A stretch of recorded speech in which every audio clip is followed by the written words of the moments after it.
네, 사랑하는 하나님 아버지 감사합니다. 오늘 저희를 수요 예배 가운데 불러주시고 하나님의 말씀을 들을 수 있는 자리에 오게 하셔서 감사합니다. 우리의 찬양을 받으신 주님께서 이제 우리가 하나님의 말씀을 나눌 때에 우리의 가슴 속에, 우리의 마음 속에, 우리의 영혼 속에 역사하여 주시고 오늘 욥기 말씀을 통하여 주시는 하나님의 말씀에 우리가 귀 기울일 수 있도록 이 시간 함께하여 주시기를 간절히 기도합니다. 감사드리며 예수님의 이름으로 기도드립니다. 아멘. 네. 오늘 좀 어두운 것 같은데 불을 이제 켜주시죠. 네. 오늘 말씀의 제목은 하나님의 신비를 인정하는 신앙이라는 제목으로 욥기 말씀을 살펴보겠습니다. 본문 말씀은 욥기 38장 전체인데 굉장히 길기 때문에 1절에서 7절까지 그리고 41절까지를 한번 읽도록 하겠습니다. 제가 한 절, 여러분이 한 절 이렇게 교독해서 읽도록 하겠습니다.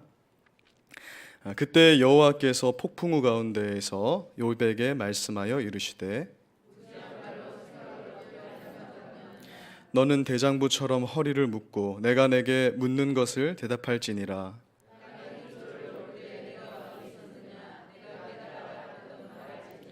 누가 그것의 도량법을 정하였는지 누가 그 줄을 그것의 위에 띄었는지 내가 아느냐.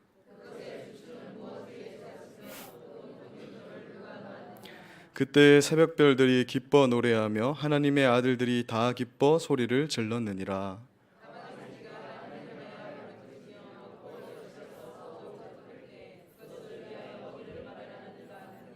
아멘.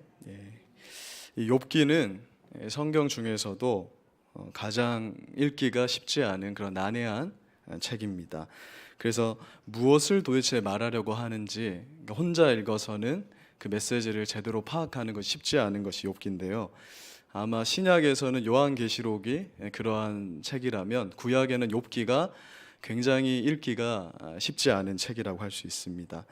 아마 여러분들은 욥기 익숙하게 알고 있는 욥기의 내용이 아마 1장과 2장 그렇게 읽다가 갑자기 3장부터 대화가 쭉 연속이 되는데 41장까지 계속해서 대화가 연속되는데 알아듣지도 못하겠고 무엇을 말하는지 알기가 힘든 내용으로 되어 있거든요. 그리고 42장에 가면 욥이 하나님으로부터 복을 받는 걸로 이렇게 결론을 내기 때문에 1장, 2장과 또 마지막 42장 정도를 아마 욥기에 대해서 아시지 않을까 이렇게 생각을 해보게 됩니다. 왜냐하면 이 욥기가 왜 어렵냐면요. 욥기가 구약 성경 중에 이게 원래 이제 구약 성경이 히브리어로 쓰였잖아요. 근데 히브리어 중에서도 가장 어려운 단어로 쓰여진 책이고 또 구약 성경에 많은 이제 단어들이 쓰일 텐데 오직 욥기에만 쓰인 단어가 대부분이거든요. 그래서 지금도 사실 해석하기가 어려운 책입니다. 그래서 많은 학자들이 해석을 하려고 하는데 번역을 아직 못하고 있는 그런 부분들도 있는 책입니다. 그래서 욥기의 메시지가 정확하게 아는 것은 굉장히 쉽지 않다라는 것입니다. 대부분 성도님들은 사실 욥기가 어떤 내용을 담고 있는지 잘 알고 있을 것입니다. 욥기는 욥의 이해할 수 없는 고난을 다루고 있는 책입니다. 욥은 하나님께서도 인정하실 만큼 의로운 사람이었는데요. 욥기 1장 1절을 보면 우스 땅에 욥이라 불리는 사람이 있었는데 그 사람은 온전하고 정직하여 하나님을 경외하며 악에서 떠난 자라고 욥을 소개하고 있습니다. 한 장 넘기시면 1장 1절이 있습니다. 네, 그래서 그런 욥을 소개하고 있는데요. 구약 성경에는 총 세 사람을 의인이다 이렇게 칭하고 있습니다. 다니엘과 노아와 또 욥이 의인이라고 이렇게 성경이 칭하고 있는데 이 욥이 하나님께서 인정하시는 그런 의로운 사람이었다라고 성경은 말씀하고 있는 것이죠. 그런데 그런 욥에게 하나님께서 사탄이 욥에게 시험할 것을 허락하시면서 욥은 하루아침에 이 자녀들과 재산을 몽땅 잃어버리는 그런 신세가 되는 것입니다. 이 한글로 번역된 성경을 읽을 때는 조금 감흥이 덜한데 우리가 이 상황을 전반 한번 생각해 본다면요, 하나님께서도 인정하시는 신앙 좋은 사람이 이게 이제 우리 주변에서 정말 일어나는 일이라고 한번 생각을 해보십시오. 정말 신앙이 좋은 사람인데 하루아침에 재산을 다 잃어버린 거예요. 집은 불타고 회사에서는 잘리고 은행은 망해서 정말 한 푼도 건질 수 없는 사람인데 그분이 정말 모든 사람이 인정하는 그런 교회의 장로님인 겁니다. 정말 이 사람 정말 거짓도 없고 흠도 없는 그런 장로님인 거예요. 겉과 속이 다른 분이 아니라 가정과 모든 것에서 충실한 그런 분이었는데 하루아침에 재산을 다 잃습니다. 근데 그날 회사에서도 잘리고 집도 불타고 은행도 망하게 돼서 한 푼도 건질 수 없는 그날 맏아들의 집에서 잔치를 하고 있는데 모든 자녀가 그 집이 무너지는 바람에 죽는 거예요. 그것이 하루에 일어난 일이었습니다. 그래서 성경 욥기를 보면은 굉장히 좀 유머러스하게 이것을 기록해 놨는데 어떤 사람이 와서 주인님 지금 뭐 강도떼가 와서 지금 망했습니다. 그 말이 끝나기도 전에 어떤 사람이 와서 주인님 지금 누가 와서 망했습니다. 그 말이 끝나기도 전에 주인님 자녀가 지금 집이 무너지는 바람에 죽었습니다. 이게 1장에 계속 이렇게 소개되는 내용이거든요. 아마 이 욥이 당한 고난은 보통 사람이라면 도무지 사실 일어날 수도 없는 상황이기도 하고 이런 상황이 일어나면 견딜 수가 없는 그런 상황이라 할 수 있는 것입니다. 그래서 욥기는 여러분들이 이제 욥기를 개인적으로 읽으실 때 욥기에 대해서 욥기 자체가 독자들에게 그것을 읽는 우리 성도님들에게 이런 질문을 하는 거예요. 의인에게도 고난이 올 수 있는가? 하나님을 잘 섬기는데 그 사람에게도 안 좋은 일이 벌어질 수 있는가? 그리고 욥과 같은 의인에게 이러한 고난이 있는 것을 볼 때 하나님은 정말 정의로우신 분인가? 하나님은 정말 공의를 행하시는 분인가라는 이러한 질문 속에서 이 욥기가 그 질문에 대한 대답을 담고 있는 책이라는 것입니다. 그런데 이러한 상황 속에서 욥은요 하나님 앞에 범죄하지 아니하고 다음과 같은 엄청난 고백을 하나님 앞에 내어놓습니다. 함께 욥기 1장 21절 말씀을 한번 읽어보도록 하겠습니다. 시작. 이르되 내가 모태에서 알몸으로 나왔사온즉 또한 알몸이 그리로 돌아갈지요. 주신 이도 여호와시오 거두신 이도 여호와시오니 여호와의 이름이 찬송을 받으실지어다 하고, 이런 고백과 함께 욥이 이 모든 일에 범죄하지 아니하였다 이렇게 성경은 기록하고 있습니다. 사실 벌써 사람이 아닌 것 같아요. 이게 여러분 이런 고백이 재산을 잃는 정도의 고난 속에서는 전 나올 수 있다 생각하거든요. 사실 저도 뭐 가진 게 없기 때문에 뭐 정확하게 모르겠지만 굉장히 부자입니다. 그러나 자녀를 잃는 고통, 굉장한 고통인데 하나님을 원망하지 아니하였다라고 기록하고 있습니다. 그런데 그의 고난이 여기서 그치지 않는 거예요. 사탄은 또다시 하나님으로부터 허락을 받아 그를 맹렬하게 공격하기 시작합니다. 사탄이 욥을 공격하는 이유는 단 하나예요.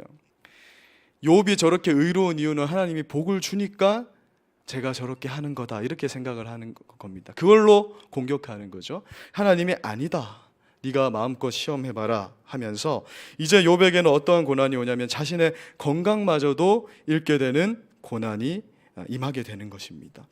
그래서 성경은 욥이 발바닥부터 정수리까지, 그러니까 온 몸에 종기가 나기 시작하는데 그것이 얼마나 가려운지 기왓장을 하나 들고 그것을 계속해서 끌어야 되는, 잠도 잘 수 없는 그러한 고통이 욥에게 임하였다라고 말하고 있습니다. 그러니까 욥이 당한 그 고난이 얼마나 비참했으면 그의 아내가 욥을 저주하는 지경에 이르는데요. 아내는 이렇게 욥에게 말합니다. 아직도 하나님을 향한 그 잘난 충성심을 붙들고 있습니까? 차라리 하나님을 저주하고 죽어버려라 이렇게 얘기를 합니다. 그러니까 아내가 볼 때 하나님은 없다라는 거죠. 당신은 정말 하나님을 잘 섬기는 걸 내가 봤는데 아직도 근데 이렇게 당신을 벌 주시는 신을 섬기고 있느냐, 차라리 하나님 저주하고 자살해버려라 라고 하면서 이 아내가 집을 나가게 돼요. 어떻게 알 수 있냐면 욥이 이제 이후로는 욥의 아내가 등장하지도 않고 42장에 가면 욥이 세장가를 가는 게 나오거든요. 떠나고 이제 돌아오지 않는 겁니다. 이게 욥은 졸지에 이제 아내도 없는 그러한 상황인데 욥이 아내의 이러한 공격에도 다음과 같이 고백하는 거예요. 함께 욥기 2장 10절 말씀을 한번 읽어보겠습니다. 시작. 그가 이르되 그대의 말이 한 어리석은 여자의 말 같도다. 우리가 하나님께 복을 받았은즉 화도 받지 아니하겠느냐 하고 이 모든 일에 욥이 입술로 범죄하지 아니하니라. 이 말씀을 잘 봐야 되는데요, 좀 뉘앙스가 우리가 복을 받았으면 화도 받을 수 있지 이렇게 묻는 것이 아니라 복 복을 받는 것만큼 화를 받는 것도 하나님의 복이다라는 고백입니다. 이게. 그러니까 우리 성경에 이것을 질문으로 이렇게 얘기를 했는데 그것이 아니라 하나님께 복을 받았는데 화를 받는 것도 복이다라는 이런 의미예요. 그러니까 욥이 지금 얼마나 신앙이 대단한가. 욥은 정말 아내의 비난 속에서도 신앙을 잃지 않는 사람이었다는 것입니다. 우리가 정말 이런 고백을 할 수 있을까? 저는 자신이 없거든요. 우리 온몸에 종기가 난다. 그래서 나중에 친구들이 찾아왔을 때 욥을 못 알아볼 지경에 이르게 되거든요. 여러분 한번 생각해 보십시오. 예전에 연옥 권사님이셨나 이렇게 두드러기가 났을 때 굉장히 두렵지 않으셨습니까? 이게 온 몸에 나는데 옆에 있는 남편이 나를 못 알아볼 지경에 이른다면 굉장히 힘든 이 상황인데 욥이 지금 이러한 고백을 했거든요. 여기에 이 욥의 어려운 점이 있는 겁니다. 무슨 말이냐면 이 정도 멋진 고백으로 자신의 신앙을 지켰다면 욥의 사정이 나아져야 되는데 그렇지 않았다는 거예요. 이 정도 신앙을 가진 사람이라면 사실은 애초에 이런 고난이 임하지 않아야 되고 혹시 재앙 중에라도 이 정도 고백을 들었으면 하나님이 바로 이걸 좀 피부병도 없애주시고 이제 가정을 회복시켜 주셔야 되는데 점점 욥의 상황은 나빠진다라는 것입니다. 여러분 우리 성도님들의 고민이 바로 여기 있는 것이죠. 시련 가운데에서도 하나님을 의지하면서 묵묵히 견뎌내고 있는데 좀처럼 시련의 때가 지나가지 않는 것처럼 보이는 것입니다. 여러분 노예로 있으면서도 그리고 감옥에 갇혀서도 하나님을 진실하게 섬겼던 요셉의 고난이 끝날 기미가 보이지 않는 거예요. 그러니까 요셉의 입장이 돼봐야 됩니다. 요셉은 그 바로 왕이 그를 부를 때까지 이건 언제 끝나지? 라는 생각을 가지고 사는 겁니다. 끝날 기미가 그 바로 순간 전까지 그 고난이 끝날 기미가 보이지 않는 거예요. 다윗은 정말 아무 이유 없이 골리앗을 물리쳤는데 그것 때문에 망명길에 올라서 자신의 생명을 위협하는 사울의 목숨도 용서해 줬을 뿐만 아니라 많은 고통받는 사람들을 끌어모아서 같이 데리고 다니며 이런 선을 행하는데 그의 고난이 끝날 기미가 보이지 않는 것이죠. 여러분들 중에서도 혹시 욥과 요셉과 다윗과 같은 그러한 상황에 놓인 분이 있지 않을까라는 생각을 해보게 됩니다. 그때 욥과 가까이 지내던 욥의 세 친구가 욥의 소식을 듣고 그를 위로하기 위해서 찾아왔습니다. 한 장 넘겨보시면 사진이 이게 성경에 그림이 나오던데요. 이것보다 더 심했을 거라는 생각이 듭니다. 아까 제가 맨 처음에 욥이 아이를 안고 있는 사진이 그게 원래 모습인데 이 욥의 상황이 얼마나 심각했는지 사실 세 명의 친구라고 하지만 나이 차이가 많이 나는 세 사람인데 이 세 친구가 욥을 찾아왔는데 처음에는 욥을 못 찾았다라고 얘기를 합니다.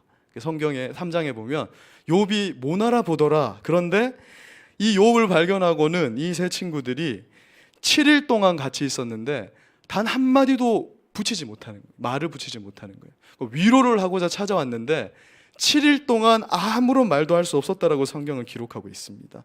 그러니까 이것은 무엇을 말하냐면 그만큼 욥의 상황이 비참하다.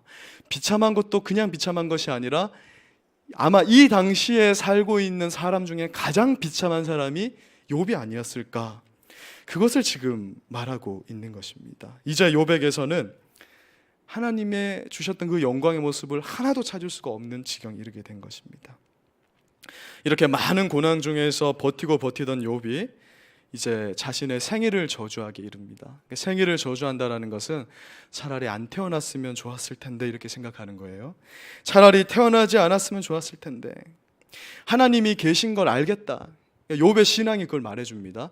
욥이 이러한 일이 일어났을 때 에이 하나님 없어 한 게 아니라 정말 멋진 신앙 고백을 하잖아요. 하나님이 계신 것도 알겠고 하나님이 전능하신 분인 것도 알겠는데 혹시 내가 섬기는 하나님이 공정하신 하나님이 아니지 않는가, 의로우신 하나님이 아니지 않는가라는 생각을 욥이 하게 된 거예요. 그래서 욥은 나 같은 사람은 죽어도 된다. 하나님의 계획 속에 나 같은 존재가 무슨 의미가 있겠는가? 차라리 날 죽여주십시오 라는 생각을 욥이 하면서 자신의 생일을 저주하는 것입니다. 고난 중에 있던 욥을 더욱 힘들게 한 것은 그의 의에 대해서 친구들도 그것을 인정해주지 않는 것에서 비롯되게 됐어요. 여러분 아무리 힘든 일이 있어도 옆에 있는 사람들이 내가 널 안다. 네가 힘든 걸 내가 안다. 이 한마디를 해주면 정말 기쁨이 있는 것이거든요. 하나님 앞에서 아무런 잘못이 없다고 생각하는 욥에게 친구들은 절대 그럴 수 없다 얘기하는 겁니다. 심은 대로 거두는 것이 하나님의 법칙이다. 이 세상의 법칙이기 때문에 네가 분명히 뭔가 죄가 있다. 회개해야 된다. 욥은 아무리 생각해도 지은 죄가 없는 거예요. 물론 모든 인간은 죄인이지만 이 정도 고통을 받을 만큼의 죄가 없다라는 것을 그는 알고 있었습니다. 하나님이 인정하셨잖아요. 그만큼 의로운 사람이 당대에 없는 것입니다. 근데 친구들이 뭐라고 하냐면 쏘아 붙이기 시작하는 거죠. 그게 얼마나 긴 논쟁이 되냐면 4장부터 이 37장까지 이어지는 거예요. 엄청 말싸움을 하는 거죠. 네가 잘못한 거다. 죄가 있다. 욥은 없다. 있다. 없다. 이걸 그 긴 대서사를 지금 만들고 있는 것입니다. 그러니 이 친구들은 너의 죄를 잘 생각해보고 회개하라 하는데 욥이 거기서 무너져 버리는 거예요. 하나님이 공정하지 않다 생각을 하는 겁니다. 왜냐하면 나는 분명히 죄가 없기 때문에 지금 하나님이 잘못됐다 이렇게 얘기하는 거예요. 여기에서 욥의 죄악된 본성이 나오는 거죠. 그러니까 진짜 욥은 의인인데 고난과 역경과 친구들의 비난 속에서 이제 무엇을 얘기하냐면 하나님 당신 옳지 않습니다. 내가 옳다. 여러분 이게 우리가 가지는 신앙 속에서의 참 이 모순적인 행동이에요. 하나님 내가 옳은 거 아닙니까? 지금 하나님 좀 잘못된 것 같으신데요. 이거 지금 이렇게 흘러가야 되는 거 아닙니까? 이거 굉장히 많이 하는 이 성도들의 질문입니다. 이 욥의 세 친구들의 생각이 있잖아요. 죄가 있어서 고난이 온다. 이게 한국교회 성도님들의 대부분이 가지고 있는 이 고난에 대한 대표적인 반응입니다. 사람의 고난은 그 원인이 죄에 있는 것이다. 그래서 너는 지금 뭔가 분명히 하나님으로부터 형벌을 받고 있는 것이야. 이렇게 생각하는 것입니다. 여러분도 잘 생각해 보십시오.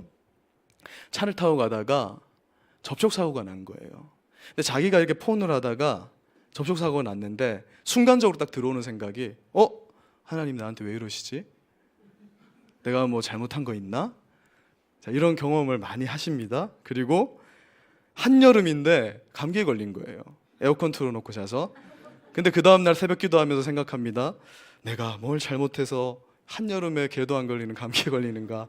이런 생각들 우리 속에, 그러니까 인간의 본성 속에 들어오는 것입니다. 내가 뭘 잘못해서 하나님이 이런 고통을 주시느냐는 것이죠. 그리고 욥기 32장부터 등장하는 엘리후라는 사람은 조금 더 이 고난에 대해서 깊이 있게 생각합니다. 이 사람은 뭐라고 주장하냐면 하나님의 고난은 사람을 연단시키려는 목적이 있다. 와, 굉장히 멋진 말이지 않습니까? 그러니까 우리가 다 가지고 있는 생각이죠. 이 고난이 날 연단시킨다. 이게 맞는 말인데 고난의 원인은 이 두 가지로 사람들이 얘기를 해요. 하나는 죄 때문이다. 하나는 하나님이 연단시키려고 하는 것이다. 그런데 욥의 상황을 보니까 욥기는 왜 어려운 책이냐면 모든 사람들이 보편적으로 다 여러분 성도님들은 다 그렇게 생각하지 않습니까? 죄 때문이거나 하나님 연단 가운데서 고난이 있는 거다. 이 정도 누구나 다 생각할 수 있는데 하나님께서 욥의 상황을 보니까 욥기를 통해서 우리에게 뭘 말하냐면 욥을 보니까 그 두 가지 다 아니라는 거예요. 그걸 어떻게 알 수 있냐면 하나님께서 오늘 38장부터 답변을 해주시기 전에 뭐라고 얘기하시냐면 앞에 세 친구 죄 때문에 고난이 온다는 것도 잘못된 대답이다. 그리고 연단 때문에 고난이 오는 거라고 말하는 엘리후의 대답에 대해서도 네가 지금 잘못된 대답이다. 너희들은 욥에게 용서해라. 이렇게 하시는 겁니다. 그러니까 이 두 가지가 아니다라는 것을 하나님이 말씀해 주는 거예요. 욥이 의롭다라는 것을 인정해 주는 분이 지금 하나님인데 하나님께서 분명히 심고 거두는 법칙을 만드셨는데 심은 대로 거두는 거예요. 분명 욥이 잘못한 게 있으니까 잘못된 결과가 나온다라는 그 주장을 인정하지 않는 겁니다. 욥의 세 친구 그리고 엘리후의 답변을 인정하지 않는 하나님. 그래서 욥기는 제가 볼 때 신앙생활을 굉장히 오래 해보신 분들만 이해할 수 있는 책이다. 신앙생활을 하면서 이해할 수 없는 애매한 고난도 겪어보고 한 10년 동안 풀리지 않는 20년 동안 풀리지 않는 난제 속에서 씨름하다가 하나님이 해결해 주는 것도 좀 경험해 보고 이런 사람이 욥기를 봐야 이해가 되는 책이라는 겁니다. 그래서 욥기가 쉽지 않은 책이라는 거죠. 왜냐하면 욥기가 뭘 다루냐면 오늘 말씀의 제목인데 하나님의 신비한 영역, 하나님의 신비의 영역을 다루고 있는 책이기 때문에 그렇습니다. 심은 대로 거두는 게 우리 보편적인 원리인데 욥기는 그것을 뛰어넘는 하나님에 대해서 말씀하고 있는 것입니다. 여러분, 우리는 다 심은 대로 거두기를 원하거든요. 하나님께 봉사와 헌신을 드리면 그만큼의 보상을 받기를 원하는 마음이 다 있습니다. 그래서 교회에서 무엇을 했을 때 하나님이 그것을 주시기를, 그만큼의 대가를 주시기를 바라는 마음, 그리고 실제로 주시는 분이시기도 하고, 그러니까 모든 사람에게 그러한 마음이 있는 것이에요. 그래서 우리의 마음에 뭐가 있냐면 사람이 행한 그 결과가 열매라고 생각을 해서 그 열매를 가지고 어떠한 상황과 사람을 판단하는 그러한 잘못을 많이 범하게 되는 거예요.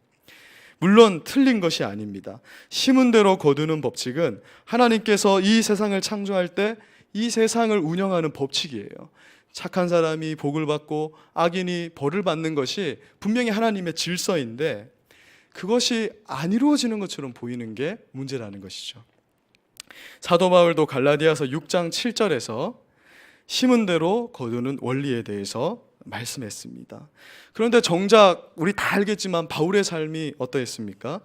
하나님의 복음 전파를 위해서 살았던 바울의 삶은 사실 인간적인 눈으로 보면 절대 복받은 삶이 아닌 겁니다. 욥과 같은 그런 고난의 상황이에요.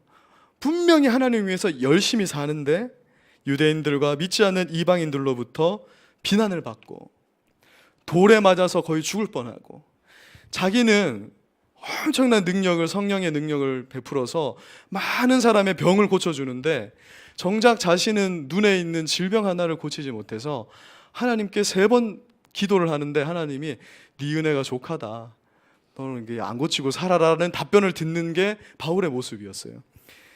여러분, 이게 진짜 어려운 문제 아닙니까? 만약에 여러분들이 정말 이 치유의 은사가 임해서 다른 사람 다 고쳐주는데 내 병은 안 고쳐진다, 얼마나 힘든 상황입니까? 이게 바울의 모습이었는데 예수 믿으면 복 받아야 하는데 바울의 상황은 전혀 인간적인 복과는 거리가 먼 상황이었어요. 그런데 그 누구도 바울 서신을 읽으면서 아이고, 바울은 참 불쌍한 사람이다, 바울은 진짜 복이 없는 사람이군 하고 읽는 사람은 아무도 없지 않습니까? 다 그걸 읽으면서 하는 생각은 바울은 복된 사람, 하나님의 사람, 바울처럼 되고 싶다. 저는 함부로 바울처럼 되고 싶지는 않습니다. 바울처럼 되고 싶다는 사람은 이 바울 서신을 제대로 안 읽어봐서 그런 거예요. 진짜 성경을 잘 아시는 분은 절대 이런 말을 하지 않을 건데. 그러니까 정말 이 바울의 모습이 오늘 욥기의 주제와 비슷한 것입니다. 여러분, 우리의 교회를 한번 둘러보십시오. 하나님을 잘 믿는데도 불구하고 우울하게 다니는 사람이 있어요. 진짜 저 사람 신앙이 좋은데 나는 저 사람을 대학교 때부터 봤는데 어떻게 저 사람은 저렇게 안 풀리나, 도대체 뭔 잘못을 했길래 저러느냐. 이게 우리 마음의 솔직한 죄악된 심성 고백 아닙니까? 하나님을 잘 섬기는데 사업이 안 풀리는 거예요. 그럼 사람들이 이렇게 얘기합니다. 분명히 저 뭔가 잘못된 것일 거야. 여러분, 욥의 세 친구가 욥을 이렇게 공격한 겁니다. 하나님을 위해서 시간과 물질을 힘에 닿는 대로 쓰는데 가정이 힘든 사람이 있는 거예요. 여러분, 우리는 이런 분들을 심고 거두는 원리로 바라보면 안 되는 겁니다. 오늘 욥기를 보니까 그 이유 때문에 그 사람이 그런 상황에 처한 것이 아닐 수 있다는 겁니다. 하나님의 신비한 영역이 있다라는 것이에요.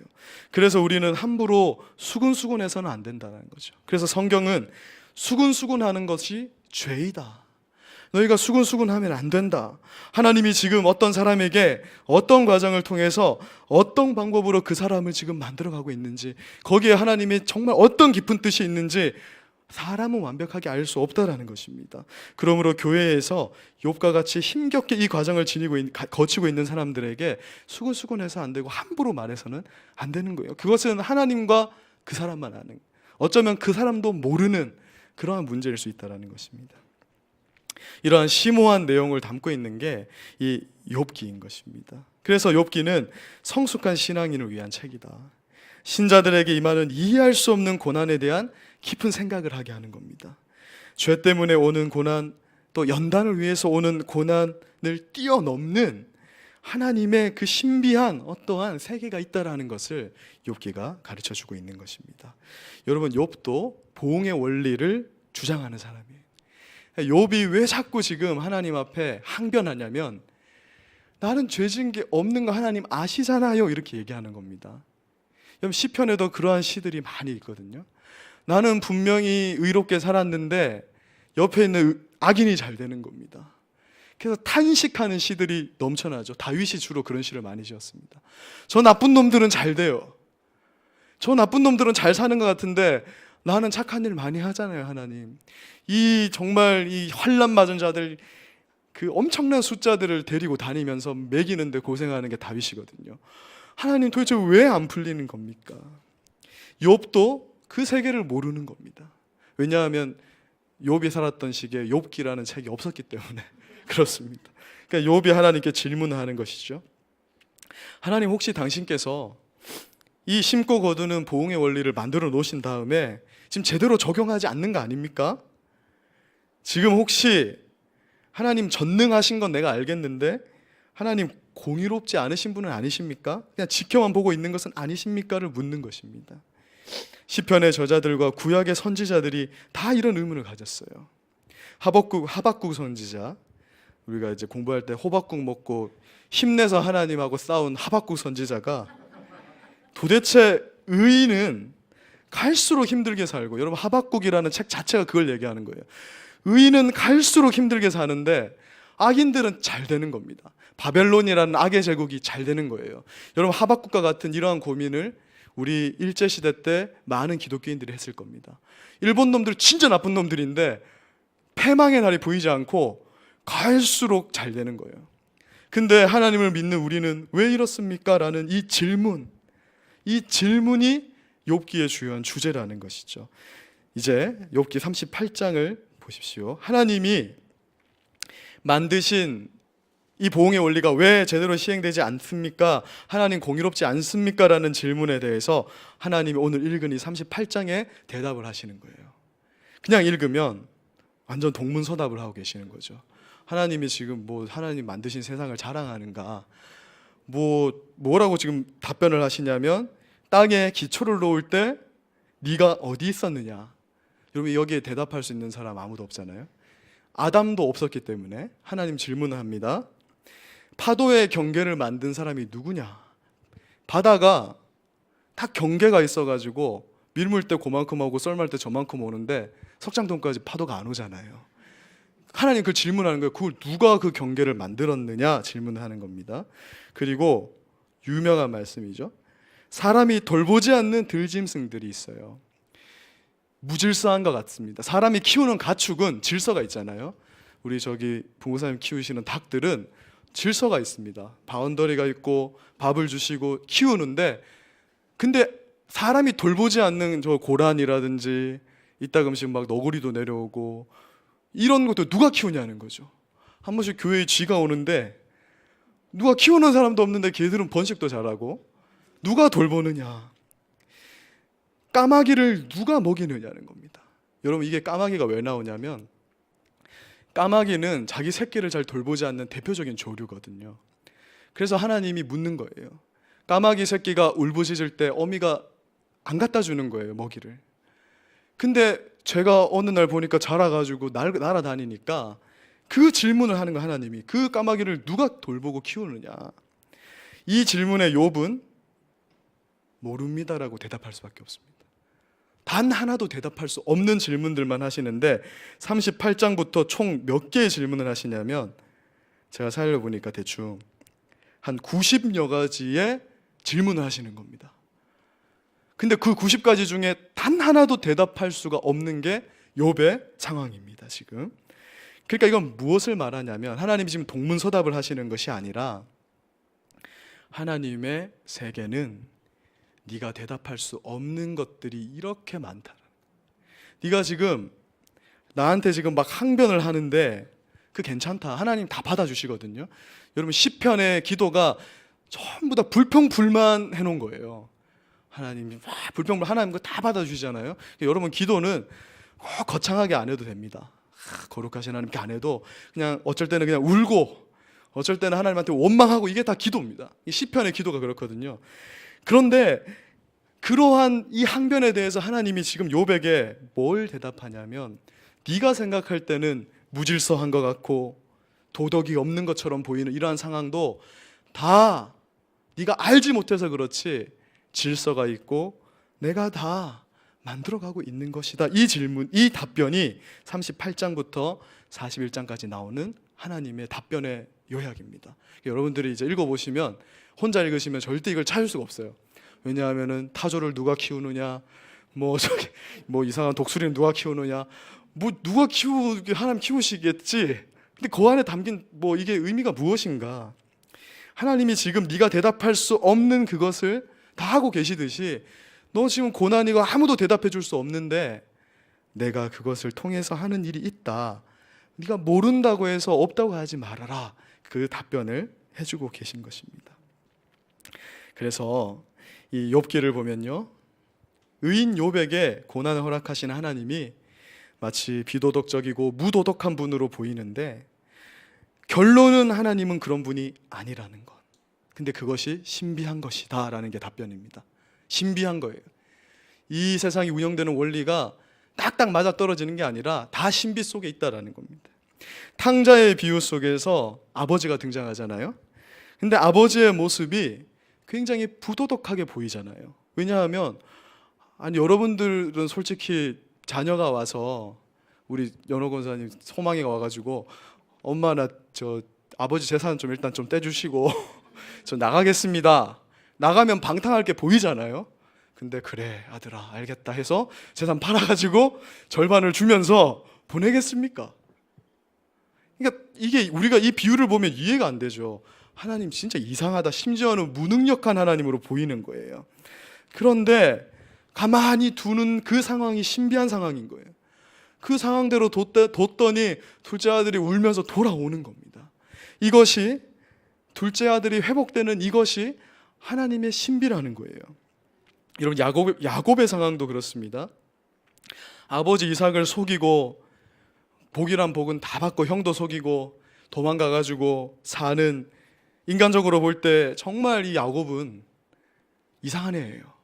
오히려 에서는요, 여러분 에서에 대해서 자꾸 오해를 하시는데 에서는 사냥해서 아버지한테 맨날 고기도 바치고 진짜 효자입니다, 효자. 근데 야곱은요 이렇게 보면은 진짜 나쁜 놈이에요.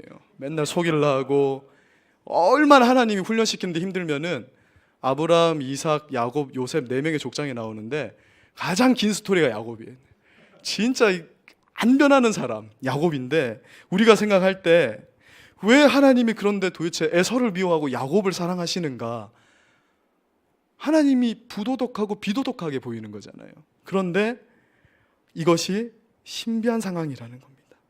사람의 눈에 질서가 없이 보이는 이 상황에서 하나님이 그것을 질서로 바꾸시고 야곱에게 복을 주는데 이게 하나님의 방법이라는 거예요. 여러분 사실 우리가 살아가는 것 자체가 신비인 것입니다. 우리는 용서의 연속 속에서 살고 있습니다. 이것이 우리가 받은 은혜의 신비입니다. 매번 반복되는 죄를 짓잖아요. 이 중에 나는 어떤 죄가 있는데 진짜 이제는 끊었다 하시는 분 있으십니까? 내가 그때 회심할 때 진짜 요건 끊었다. 요것만은 진짜 안 한다. 하나님 앞에 가도 진짜 요거는 안 한다고 나 자신할 수 있다. 내가 사람을 옛날에 비난을 많이 했는데 내가 한 3년 전부터는 진짜 안 하고 있다라고 하시는 분은 혹시 있으실 수 있으니까 단정은 못하겠지만 아마 없으실 겁니다. 근데 오늘도 하나님 앞에 나왔고 주일날도 나오고 저처럼 말씀을 섬기기도 하고 찬양도 섬기고 그러한 담력을 누가 주시는 것입니까? 예수님께서 십자가에서 죽었는데 우리를 위해서 죽으셨는데 그걸 믿으면 된다는 것 그 자체가 신비잖아요. 그게 어떻게 보응의 원리입니까? 우리는 항상 하나님 앞에 잣대를 딱 떼가지고 하나님 요거 했으면 요거 해주셔야 된다는 계산적으로 하나님 앞에 덤벼드는데 하나님이 우리에게 해주시는 건 전부 신비한 것들 투성이라는 거예요. 우리 하나님은 바로 신비의 하나님. 심은 대로 거두는 법칙 속에 우리가 놓이게 되면 단 한 사람도 하나님 앞에 설 수 있는 사람이 없는데 하나님께서 그 신비 속에서 우리를 떳떳하게 만들어 주신다라는 것입니다. 그래서 성도들은 언제나 우리 신앙이라는 것에 신비함이 있다라는 것을 인정하고 받아들여야 하는 것입니다. 이제 말씀을 마무리하겠습니다. 오늘 이 짧은 시간에 욥기를 다 공부한 것입니다. 욥기를 한번 이제 좀 어렵긴 하지만 한번 읽어보십시오. 특히 고난 속에 있으신 분들이 한번 읽어본다면, 여러분 실제로 신앙생활을 해보면 우리 인생의 중요한 지점에서 하나님께서 우리를 이렇게 이끌어 오셨다라는 것을 다 알고 있거든요.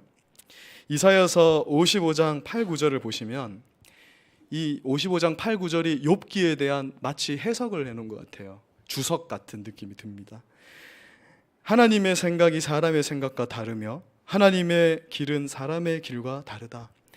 하늘이 땅보다 높음같이 하나님의 길이 사람의 길보다 높으며 하나님의 생각은 사람의 생각보다 높다라고 말씀하고 있습니다.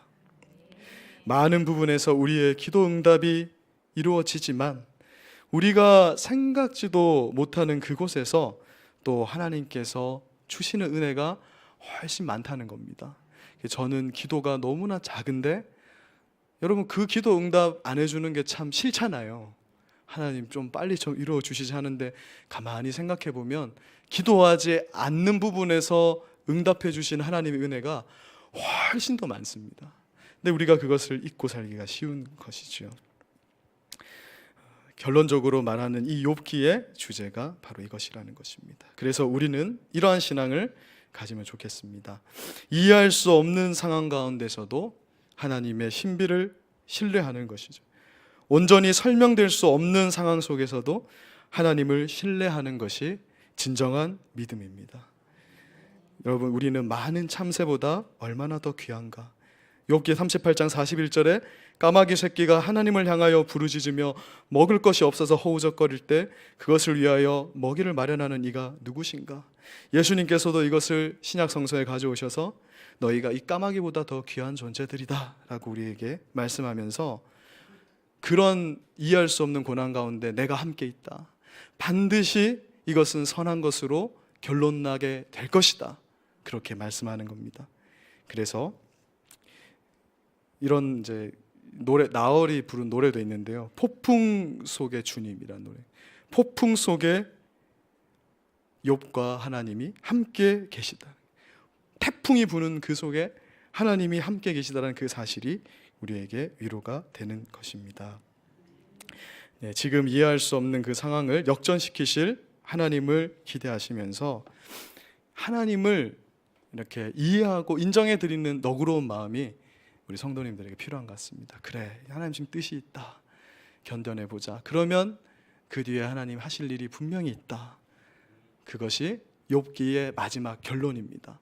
욥이 다시 회복되었다라는 말씀으로 결론 짓는 욥기의 말씀을 생각하시면서 함께 기도하시는 시간 되었으면 좋겠습니다. 제가 기도하겠습니다. 하나님 아버지, 감사합니다. 오늘 우리는 참으로 이해하기 어려운 욥의 신앙에 대해서 말씀을 통해 접했습니다. 하나님, 우리가 살다 보면 참 이해할 수 없는 일들의 연속이고, 또 심지어 어떠한 일들은 10년이 지나고 20년이 지나도 풀리지 않는 그런 고난도 있습니다. 사람은 이해할 수 없지만 하나님은 오늘 메시지를 통해서 우리에게 말씀하십니다. 너희가 알지 못하는 것이 있지만 하나님은 일하고 계시고 반드시 그 일은 선한 것으로 나타나게 될 것이다. 우리가 하나님 이 음성 속에서, 이 답변 속에서 오늘 기도하면서 다시 한번 풀리지 않는 문제 속에 하나님 앞에 무릎 꿇는 우리 성도님들이 될 수 있도록 도와주시옵소서. 감사드리며 예수님의 이름으로 기도드립니다. 아멘.